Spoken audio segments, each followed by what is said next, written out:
All right, guys. Now we need to figure out how do we determine our solfege on the treble clef. All right.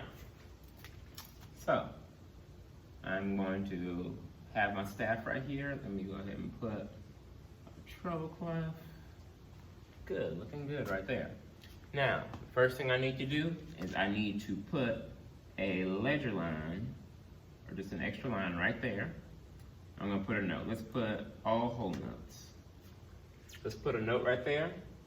When I'm doing my scale, I always start on do.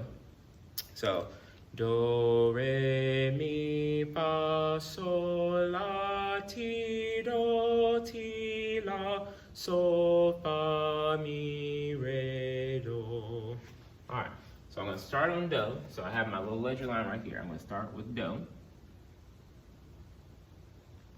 I'm going up into the next space, putting a note there. That's gonna be re. Up to the next line, put a note right through the line, mi. Next space, fa. Next line, so. Next space, la. Next line, ti.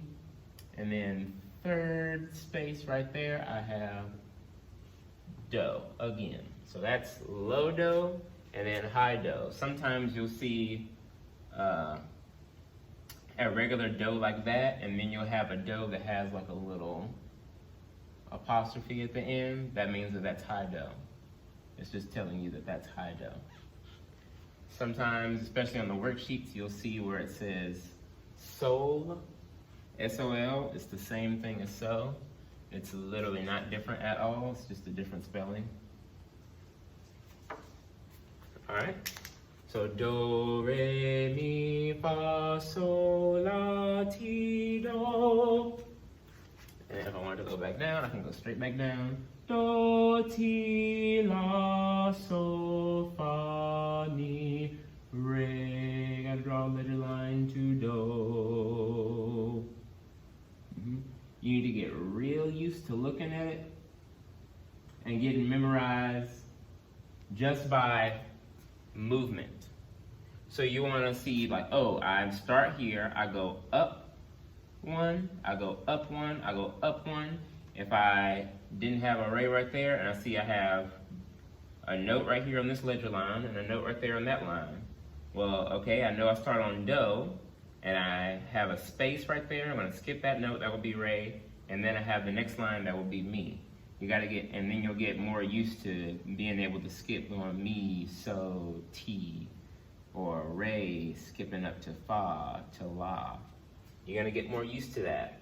But what you can't do is get used to always seeing that note and saying, that note is always do. It's not going to always be do.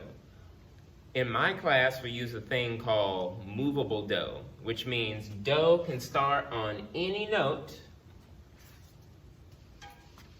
and no matter what, do can start on any note, it will move the exact same way. So if do started here on this G, then if I go up one, re, mi, fa, so I'm still the same kind of movement, but it just starts on a different note because it's in a different key.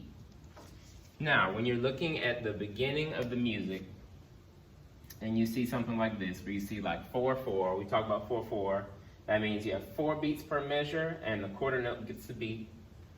If I see at the beginning of a piece of music it has treble clef and then 4/4, and there's no things that look like this or this. This is a sharp.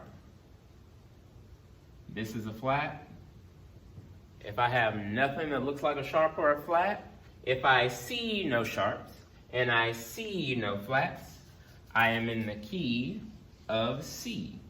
Sometimes you'll see music that's written like this where it has a C and then a colon right there. That literally just means that we're in C major. So there's no sharps and no flats. And that's when do starts on that extra line that I added. Do, re, mi, fa, sol, la, ti, and then high do all the way up there. So if I see no sharps and I see no flats, I'm in the key of C. And eventually those are going to change where you'll have different do's, but for now, just for the first week or two, we're just gonna be in C major and we're not gonna do anything other than that because I don't wanna overwhelm you, even though I already have. Yeah, bye-bye.